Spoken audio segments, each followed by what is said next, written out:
এটিয়ে মই ঠিক করেছি হয়েছে নি सभाয় উপস্থিত আমার মা বাবা और भाई बहनরা ঠিক আছে ইলেকশন কোন তারিখ 26 তারিখ ভোট কোন সিনে পুরা পাক্কা পদ্ম ফুল একদম এতিয়া মই কেইটামান কথা কম খুব ধুনীয়াকৈ সকলোৱে শুনিব ঠিক আছে ভাৰতত আমাৰ ইলেকশ্যন আছে সকলোৱে জানে আপকি বাৰ সকলোৱে জানে আপকি বাৰ মোদী চৰকাৰ আপকি বাৰ চাৰ হয়নে নহয় আজি আমাৰ অসমতে হওক গোটেই ভাৰততে হওক উত্তৰে দিতে চাই দিয়ে দেন এটা দিবেন দিয়ে দেন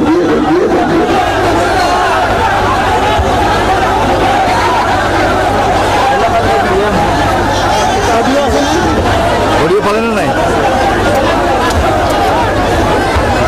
অডিও নাই পাস কৰিম তো পাস কেবলে দি কিবা নষ্ট হৈ আছে ৰাতিপুৱাৰ পৰা অডিও নাপায় জনাই আছো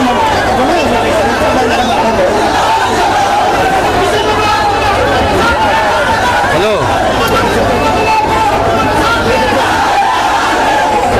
अरे আমি ঠিক আছে কিছু ইটো কাৰণে এতিয়া অকমান আহি আছে এতিয়া লগোৱাৰ পাছত নাহে এতিয়া মই অলপ কথা কওঁ চবে কথাখিনি শুনি ল'ব লাগিব না ঠিক আছে সাউন্ড যেগুলো আগে আছে সবাই চুপ হ্যাঁ কিছু বলবেন না ঠিক আছে আমি মই ট্রাই কৰি আছো আরে মামা আছে সাথে একদম আপনার ভালো তো একদম খুশি একদম পদ্ম ফুলের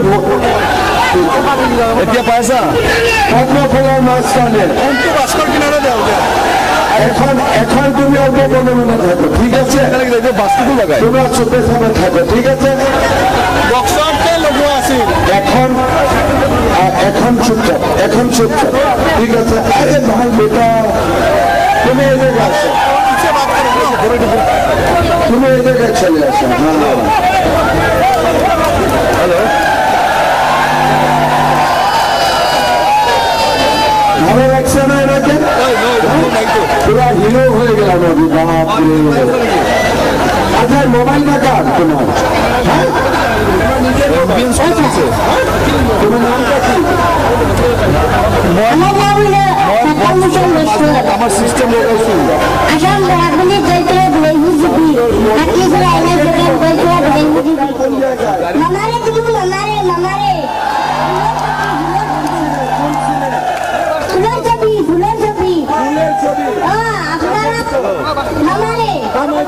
ঠিক আছে ফুলের ছবিতে ওরা মামাই দিবেন ঠিক আছে তুমি এখন খারাপ থাকো এই জায়গায় ঠিক আছে ভালো করি হ্যাঁ এই ক্যামেরাটো সাউন্ড গুচি যায় এতিয়া আপোনালোক সকলোৱে জানে যে 26 তাৰিখে আমাৰ বৰাক ভেলীত ইলেকশ্যন হ'ব হয়নে নহয় আৰু আমি 26 তাৰিখে কি চিনত ভোট দিম পদুম ফুলৰ ছবিত ঠিক আছে এতিয়া পদুম ফুলৰ ছবিত ভোট দিলে কি হ'ব এইটো জানিব লাগিব আগতে যোৱা ইলেকশ্যনৰ আগত মই যেতিয়া বৰাক ভেলীত আহিছিলোঁ তেতিয়া মই কৈছিলোঁ পদুম ফুলৰ ছবিত ভোট দিয়ক আসামে আমি 1 লক্ষ ছেলে মেয়েকে আমি চাকরি দিব আমি লাস্ট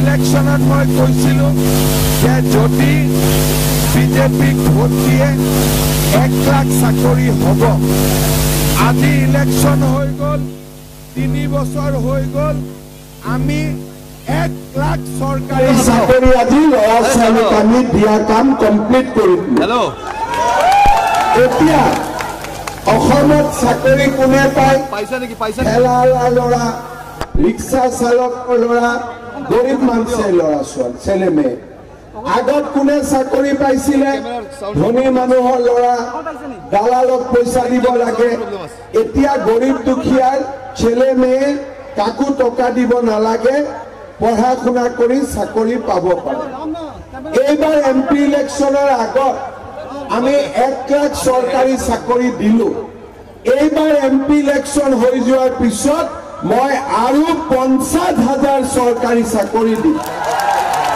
50,000 1 লাখ হয়ে গেল और 1 लाख হওয়ার পরে এখন আমি আবার 50,000 চাকরি আমি আমার ছেলে মেয়ের জন্য আমি দিয়ার ব্যবস্থা করব ঠিক আছে পুলিশের ইন্টারভিউ হবে জুলাই মাসে থার্ড গ্রেড ফোর্থ গ্রেডের ইন্টারভিউ হবে সেপ্টেম্বর অক্টোবর মাসে আর 2024 এর ভিতরে 50,000 নতুন চাকরি ছেলে মেয়ের জন্য দেওয়া হবে ঠিক আছে আগে প্রধানমন্ত্রী আবাস যোজনার বাড়ি আমার পঞ্চায়েতের সেক্রেটারি এনআরজিএস ওরা জিওটেক করছিল ঠিক আছে কিছুকে ভালো জিওটেক করে কিছুটা খারাপ জিওটেক করে কিছুরা টাকা পয়সা নিয়েও ঘর বাড়ির জন্য জিওটেক করে হয় কি না এবার আমি সিদ্ধান্ত নিয়েছি কি এবার প্রধানমন্ত্রী আবাস যোজনার বাড়ির জন্য জিওটেক আমার মহিলা আত্মসহায়ক গোট করবে কোই সরকারি অফিসার করবেন না ঠিক আছে যদি গভর্নমেন্ট অফিসার করে তেতিয়া হলে অলপ সলপ গন্ডগোল হয়ে যায় এইবার আমার প্রধানমন্ত্রী আবাস যোজনার বাড়ির জিওটেক কে করবে আমার যেগুলা গ্রামে মহিলা আত্মসহায়ক গোট আছে ওরা জিওটেক করে আমাকে দিব আর যাকে জিওটেক করবে ওনাকে আমি বাড়ি দেওয়ার ব্যবস্থা করব ঠিক আছে ইলেকশনের আগে আমি অরুণোদয় দেওয়ার ব্যবস্থা করব 830 টাকা প্রতি মাসে ব্যাংক অ্যাকাউন্ট কিছু পাইছে কিছু পাওয়া নাই কোন পাওয়া নাই হাত রাঙেন তো উঠান হাত উঠান আরে ছেলেগুলা হাতটা চড়ে দেন মাগুলাকে হাতটা উঠানো কোন মহিলায় অরুণোদয় পাওয়া নাই হাত উঠাও এটা অরুণোদয় লাগে না নাই সকলকে লাগে না নাই এইবার ইলেকশনের পিছত মই আজি আপোনালোকক ডিক্লেয়ার কৰিছো এইবাৰ কোনো সিলেকশন নাই যার বাড়িতে রেশন কার্ড আছে ওনাই অরুণোদয় পাওয়ার যোগ্য বলে মানি নেওয়া হবে ঠিক আছে যার বাড়িতে রেশন কার্ড আছে কার বাড়িতে রেশন কার্ড আছে হাত উঠান বাপরে সবার বাড়িতে আছে কাটলি ছাড়া অটো অ্যাডভান্স আর পুরো অ্যাডভান্স হ্যাঁ ডিজিটাল ইন্ডিয়া ঠিক আছে ডিজিটাল ইন্ডিয়ার জন্য কাটলি ছাড়ার সবার বাড়িতে একটা রেশন কার্ড আছে ঠিক আছে হয় না নহয় আর যার বাড়ির রেশন কার্ড আছে এইবার তার বাড়িতে একটা অরুণোদয় পাওয়া যাবে এইটা আজি আমি আপনার সামনে ডিক্লেয়ার করে দিয়েছি ঠিক আছে পুরা 100% এইবার অরুণোদয় কভারেজ হবে 100% কোনো 99% হবে না 100% আমারা মাগুলা সবাই এইবার অরুণোদয় পাবেন ঠিক আছে তারপিছত লাখপতি দিদির ফর্ম কে ফিল আপ করছে হাত উঠান তো লাখপতি দিদির ফর্ম এই জায়গায় করছেন আপনারা করছেন না আপনারা করছেন কেন করেন না করছে হ্যাঁ করছে পাক্কা জি মহিলা লাখপতি দিদির ফর্ম ফিল আপ করেছে সবার ব্যাংক একাউন্টে পুটুং করে 10,000 টাকা কমাই যাব ঠিক আছে কিন্তু বিজেপি ভোট দিব আকৌ আচ্ছা 10,000 টাকা তো পাওয়ার পিছত কত যাব হাজবেন্ডক দি দিম নেকি যিবিলাকে 10,000 টকাটো ভাল কামত খৰচ কৰিব, কিবা বেপাৰ যিকোনো বিজনেছ হওক, ঘৰৰ কামত বিজনেছত যোনে ভাল কৰি খৰচ কৰিব, এই 10,000 টাকাৰ পৰে আবার 25,000 টাকা পাবে ওনার ব্যাংক অ্যাকাউন্টে। ফার্স্ট ইনস্টলমেন্ট 10,000 টাকা, সেকেন্ড ইনস্টলমেন্ট 25,000 টাকা। ঠিক আছে? বাড়ি সবাই পাবে, 50,000 নতুন চাকরি হবে, ঘরের বাড়ির নতুন জিওটেক হবে, और सामने सामने साथे আমরা লাখপতি দিদির ব্যাংক অ্যাকাউন্টে 10,000 টাকা জমা হবে। এটা আমার গ্যারেंटी, मोदी गारंटी। ठीक है?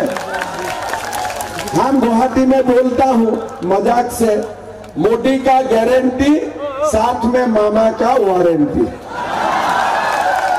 अरे এটা কোন গলাও ভাই, তুমি সামনে এটাকে জুম করো। হ্যাঁ, বয়স কত এখন? 30। ছোট ছেলে, খালি 30 বছর। ঠিক আছে?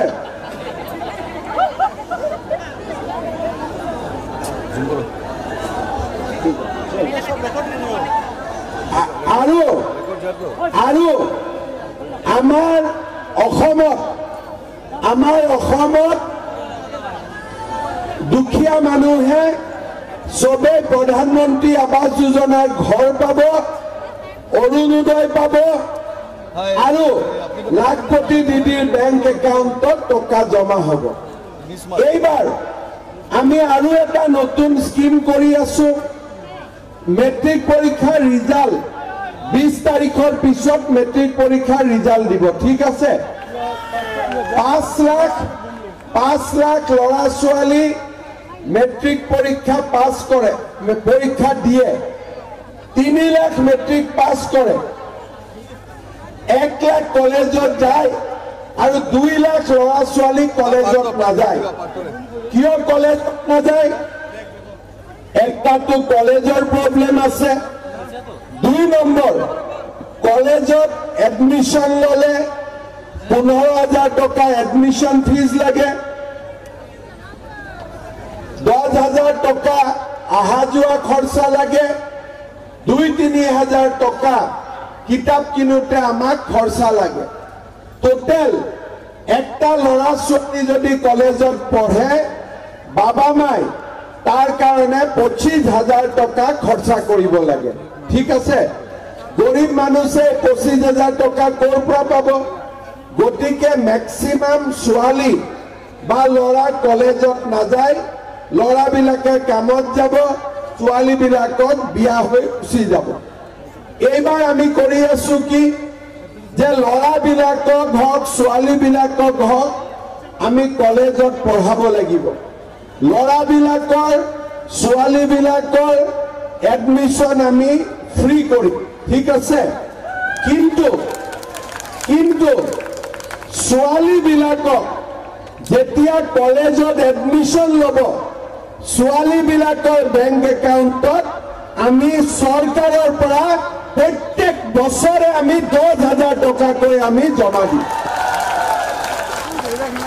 হায়াৰ ছেকেণ্ডাৰী ফাৰ্ষ্ট ইয়াৰ 10,000 পাব, হায়াৰ ছেকেণ্ডাৰী ছেকেণ্ড ইয়াৰ 10,000 পাব, ডিগ্ৰী ফাৰ্ষ্ট ইয়াৰ 12,500 টকা পাব, ডিগ্ৰী ছেকেণ্ড ইয়াৰ 12,500 টকা পাব, ডিগ্ৰী থাৰ্ড ইয়াৰ 12,500 টকা পাব, আৰু ইউনিভাৰ্চিটিত পঢ়িলে প্ৰত্যেক সালে 25,000 টকাকৈ আমাৰ ছোৱালীবিলাকে লাভ কৰিব। এতিয়া আপোনালোকে চাওক মোদীৰ গ্যাৰেণ্টি কি কি। 1 নম্বৰ মোদীৰ গ্যাৰেণ্টি যে আমি ভাৰতত 3 কোটি নতুন PM আৱাস যোজনাৰ ঘৰ বনাম। অসমত আমি 20 লাখ, শুনি থাক তেতিয়া বুজি পাবি। পুৰা অসমত আমি 20 লাখ নতুন ঘৰ বনাম, বৰাকতো বনাম, ব্ৰহ্মপুত্ৰতো বনাম। আৰু এই ঘৰৰ জিঅ' টেগিং এইবাৰ গভৰ্ণমেণ্ট অফিচাৰ নকৰে, মহিলা সেলফ হেল্প গ্ৰুপে কৰিব। ঠিক আছে? তাৰ মানে গৰীব দুখীয়া মানুহে নিজৰ ঘৰ এবাৰ নিজে সিলেক্ট কৰি দিব যে মোক ঘৰ লাগে, মোৰ এইটো জিঅ' টেগিং পোৰ্টেলত এপ্লিকেশ্যন কৰি দিব আৰু আমি আপোনালোকক ঘৰ দিয়াৰ ব্যৱস্থা কৰি দিম। এইটো হ'ল Modi guarantee number 1। Modi guarantee number 2, যাৰ যাৰ বাড়িত ৰেশন কাৰ্ড আছে সব বাড়িতে একটা একটা অৰুণোদয় পাব। এইটো হ'ল মোদী গ্যাৰেণ্টি নাম্বাৰ 2। ঠিক আছে? মোদী গ্যাৰেণ্টি নাম্বাৰ 3, লাখপতি দিদি। আমাৰ যোনে যোনে লাখপতি বাইদেউৰ ফৰ্ম ফিল আপ কৰিছে সেই গোটেই মহিলাই বেংক একাউণ্টত 10,000 টকা তেওঁলোকে লাভ কৰিব মোদী গ্যাৰেণ্টি 3। আৰু যদি এই 10,000 টকা ভাল কৰি খৰচ কৰে তেতিয়া আগলৈ গৈ আমি আৰু 25,000 টকা দিয়াৰ ব্যৱস্থা কৰিম। মোদী গ্যাৰেণ্টি 4, আমাৰ ল'ৰা আৰু ছোৱালী ছেলে মেয়ে দুইটাৰে কলেজৰ এডমিশ্যন ফ্ৰী। মোদী গ্যাৰেণ্টি 5, কলেজত এডমিশ্যন লোৱাৰ পিছত যিমান ছোৱালী আছে তাৰ বেংক একাউণ্টত হায়াৰ ছেকেণ্ডাৰী ফাৰ্ষ্ট ইয়াৰ আৰু ছেকেণ্ড ইয়াৰৰ কাৰণে 10,000 ডিগ্ৰী পঢ়িলে 12,500 আৰু পোষ্ট গ্ৰেজুৱেট পঢ়িলে 25,000 টকাত জমা হ'ব মোদী গ্যাৰেণ্টি 5। আগত কি গ্যাৰেণ্টি আছে? ৰেশন কাৰ্ডত 5 কেজি ফ্ৰী চাউল, উজ্জ্বলা গেছ, আয়ুষ্মান ভাৰতৰ কাৰ্ড, এই তিনিটাটো চলি থাকিলে লগত আৰু নতুন 5টা মোদী গ্যাৰেণ্টি। মোদী গ্যাৰেণ্টি का साथ साथ मामा की वारंटी। ठीक है? আজি আপোনালোকে জানে এই যে মই কথাবিলাক কৈ আছো, মই ক'ৰবাত কৈ আছো নেকি যে খালি হিন্দুৱে পাব মুছলমানে নাপায়? মই কৈ আছো নেকি? কৈছো নেকি? তেতিয়াহ'লে আপোনালোকে চাওক, UDF আছে, কংগ্ৰেছ আছে, কয় বিজেপি এন্টি মুছলিম, কিন্তু বিজেপি দিনত মুছলমান মানুহে অৰুণোদয় পাইছে নে নাই পোৱা? মুছলমান মানুহে পাক্কা ঘৰ পাইছে নে নাই পোৱা? মুছলমান মানুহে আয়ুষ্মান ভাৰতৰ কাৰ্ড পাইছে নে নাই পোৱা? মুছলমান মানুহে চাকৰি পাইছে কি নাই পোৱা? তেতিয়াহ'লে যিবিলাক মানুহে কয় মোদী বেয়া, মামা বেয়া, সেই মানুহক মই একটা প্ৰশ্ন সুধিব খুজিছো যে কংগ্ৰেছৰ দিনততো দালাল আছিলে, কি ভাল আছিলে? এতিয়াতো মামাৰ দিনত দালাল আমি খতম কৰি দিছো যে দালালি চলবে না। এটা কি খাৰাপ কথা? তো আজি কংগ্ৰেছৰ দিনত, UDFৰ দিনত মানুহ কষ্টত আছিলে, আজি মানুহ কষ্টত থাকিব নালাগে। কেইদিনমান আগতে মই হাইলাকান্দিত আহিছিলো, মই এটা কথা কৈছো যে আমাৰ শিলচৰত মেডিকেল কলেজ হ'ল, আমাৰ ৰাতাবাৰীত নতুন মেডিকেল কলেজৰ কাম আৰম্ভ হৈছে। এইবাৰ যদি হাইলাকান্দি, কাটলিচেৰা, আলগাপুৰ এই 3 সমষ্টিৰ মানুহে যদি কৃপানাথ মালা বা আমাৰ কেণ্ডিডেটক যদি MP জিকাই দিয়ে, মই হাইলাকান্দিতো এটা নতুন মেডিকেল কলেজ বনাই দিম। ঠিক আছে? আপোনালোকে কৃপানাথ মালাক জিকাই দিয়ক, মই আপোনালোকক 100% হাইলাকান্দিত একটা নতুন মেডিকেল কলেজ দিব। মেডিকেল কলেজ হলে সঙ্গে সঙ্গে BSc নার্সিং কলেজ হবে, সঙ্গে সঙ্গে ডেন্টাল কলেজ হবে। ঠিক আছে? Barakar mini secretariat before assembly election আমি স্টার্ট করে দিম। বিফোর অ্যাসেম্বলি ইলেকশন শিলচৰৰ পৰা হাফলঙৰ পৰা গুৱাহাটী ৰাস্তা মই ফিনফিনিয়া কৰি দিম, যাতে সব যাব পাৰে, কোনো কষ্ট কৰিব নালাগে শ্বিলঙেদি গৈ আমি ডাইৰেক্ট হাফলঙৰ ভিতৰেদি ইষ্ট টু ৱেষ্ট কৰিডৰ আমি চাব পাৰোঁ mini I love you to mini secretariat medical college মহাসড়ক এই 3 কাম 2 বছৰৰ ভিতরে হয়ে যাবে এটা আপনাদের জন্য আমার প্রতিশ্রুতি ঠিক আছে বাকি কেউ কাজ করবেন না কারো দমও নাই কাম করার কারণে যি কাম করিব মোদীর বাদে কাম করা মানুষ বেলেগ মানুষ ইয়াতে নাই শ্রদ্ধা রাইস কাটলিসেরা আলগাপুর হাইলাকান্দি এই 3 সমষ্টিৰ ৰাইজ আপোনালোকক মই ৰিকুৱেষ্ট কৰিম এই ইউডিএফ আৰু কংগ্ৰেছৰ কথা নুখুদিব ইউডিএফৰ কিছু কাজ নাই কংগ্রেসের কিছু কাজ নাই আপনারা আমাকে বলেন পুরনি নোট চলে কি কাটলিসারার বাজারে চলে কি কাটলিসারার বাজারে যে রকম পুরনি নোট চলে না এরকম এখন ভারতে কংগ্রেস পার্টি চলে না কেউ কংগ্রেসের নোট নেন না কেউ কংগ্রেসের এখন ভোট দেয় না আৰু মইতো একটা কৈ দিছো আসামত যেতিয়ালৈকে আমি জিন্দা আছো কংগ্ৰেছটো আৰু 50 সালো ইয়াতে পাৱাৰত নাহে এইটো গ্যাৰেণ্টি আছে কংগ্ৰেছত ভোট দিয়া মানে ভোট বেকাৰ যোৱা কংগ্ৰেছত ভোট দিয়া মানে ভোটটা বেকাৰ যেতিয়ালৈকে যিবিলাকে এইচআৰএছ চৌধুৰীক ভোট দিব খোজে ভোট দিয়াৰ পিছত উকিল মানুষ ঘৰত পিটিশন লৈ গলে ফিজ লগাই দিব যে আমাকে ফিজটা দেন হয় না নহয় উকিল মানুষে তো বিনা ফিক্স কাজ করে কি কাবাকে পৃথিবীত কোনবা উকিল মানুষ দেখিছে বিনা ফিজত কাম কৰি দেখিছে তো এইচআৰএছ চৌধুৰী তো উকিল মানুষ থাকে গুৱাহাটীত কাটলিসাৰাত মানুষ ডেইলি বাসত টিকট কাটি গুৱাহাটীত যাব লাগিব লগ কৰিবৰ কাৰণে হয় না নহয় তো ভোটটা বেকার করেন না করিমগঞ্জের রিজাল্ট মোদীজির জন্য হওয়ার প্রয়োজন 400 पार इसमें करीमगंज सीट का भी नाम लिखना चाहिए है कि नहीं जब करीमगंज का नाम भी होगा ये 400 पार में तो करीमगंज का काम मोदी जी भी करेगा हम लोग भी करेगा अभी मैंने बोला वकील बिना फीस लेके काम नहीं करता है मैं भी फीस लेके जब वकील था मैं भी फीस लेके काम करता था लेकिन एक बार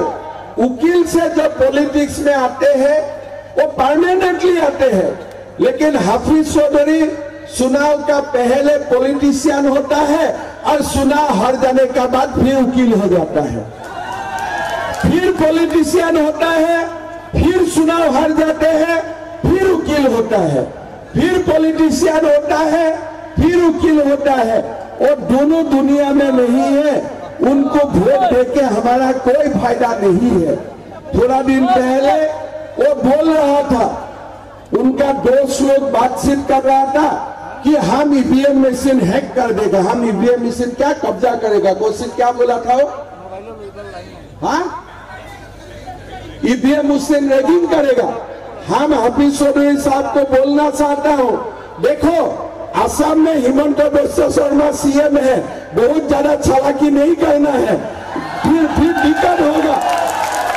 चालाकी करने से दिक्कत होगा ईवीएम में आप रिगिंग करने जाएगा तो वहां में आपको इलेक्ट्रिक शॉक मिल जाएगा कपास करके शॉक हो जाएगा आप सकेगा ही नहीं दिल्ली में मोदी है और दिसपुर में मामा है गड़बड़ी का सोचना भी नहीं है और आगे भी मत सोचो पीछे भी मत सोचो अभी असम में वो पहला वाला दिन नहीं है दलाली अभी नहीं चलने वाला है वो दिन पुराना हो गया है ना है कि नहीं तो असम में अभी गरीब का राज चल रहा है असम का अभी मिडिल क्लास लोगों का राज चल रहा है और सब लोगों का काम होगा उसका गारंटी मोदी है ठीक है तो हम आपको ये बोलना चाहूंगा, देखिए कल मोदी जी नौलबारी आया था, मोदी जी ने बोला कि मैं बिना भेदभाव काम करता हूं और आगे भी मैं करता रहूंगा। मैं आप लोगों को भी बोलूंगा कि आप लोग सब मिलके मोदी जी को ताकत दीजिए, मोदी जी को चुनाव में जिताइए और मोदी जी को जिताने से हमारा भारत का भी डेवलपमेंट होगा, असम का भी डेवलपमेंट होगा, साथ साथ में बराक वैली का भी डेवलपमेंट होगा।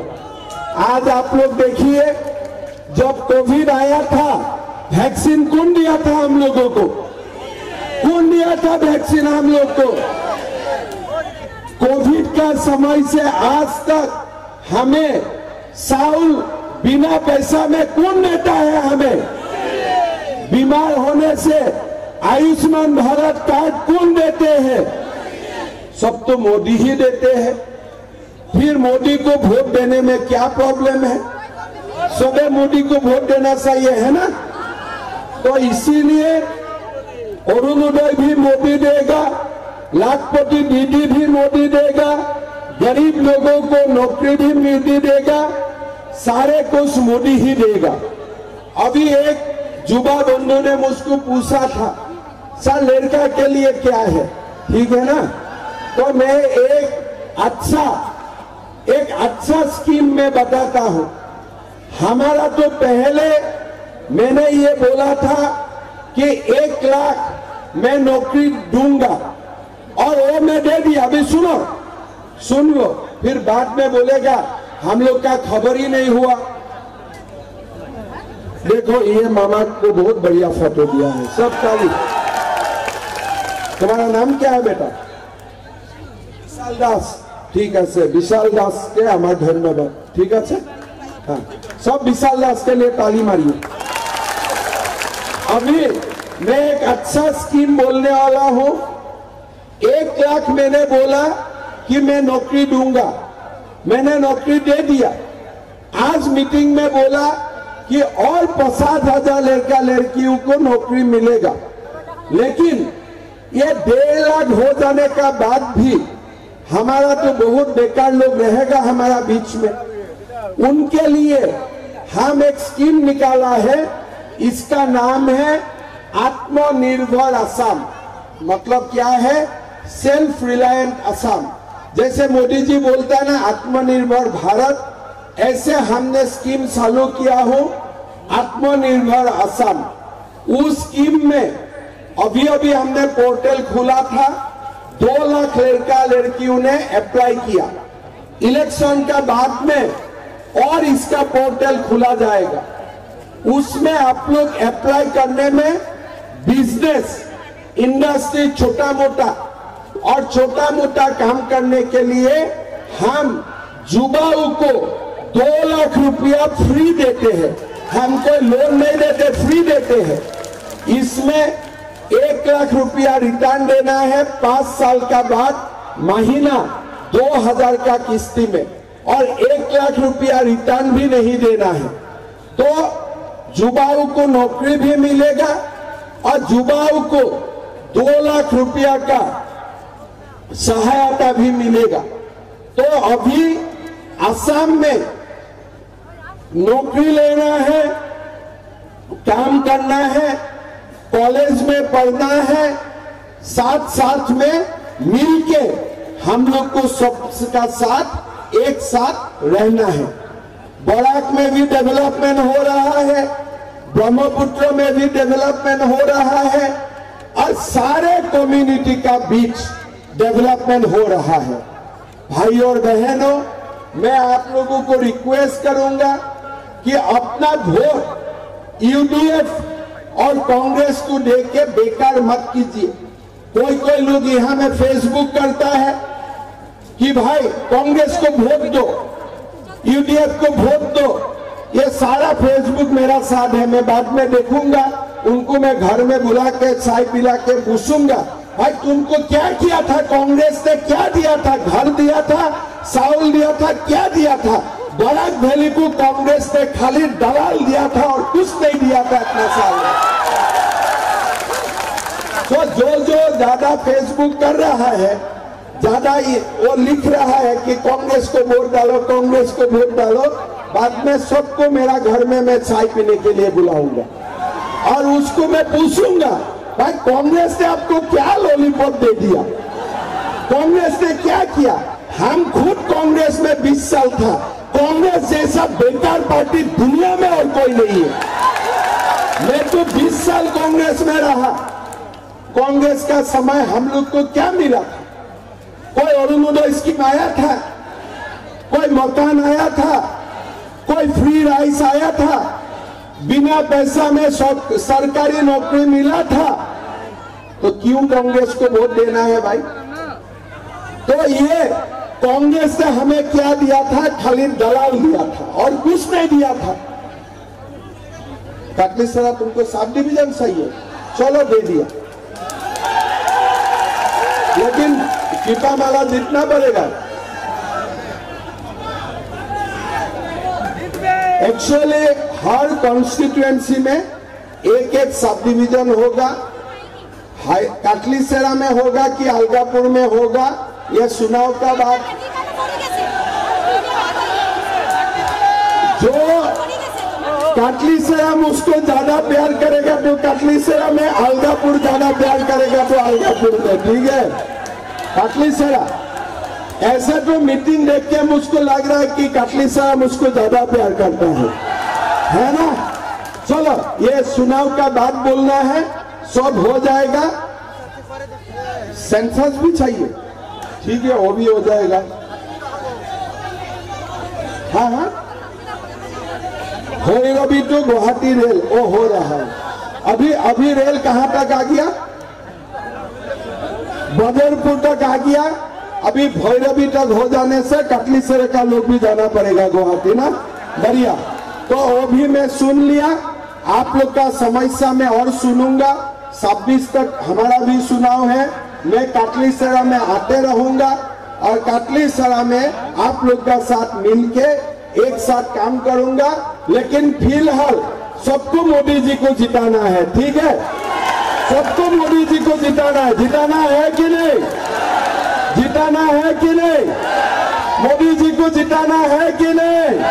तब मेरे साथ बोलिए, भारत माता के, भारत माता के, नरेंद्र मोदी, नरेंद्र मोदी, बीजेपी, एजीपी। बहुत बहुत धन्यवाद। जय Hind, Vande Mataram.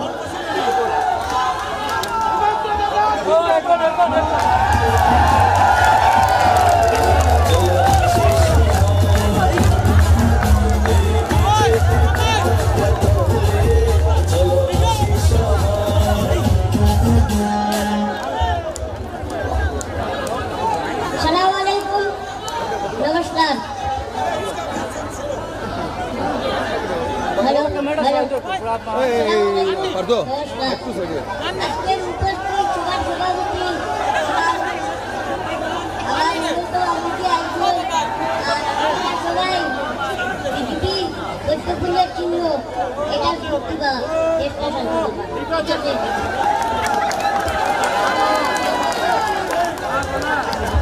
Assam police July Oh,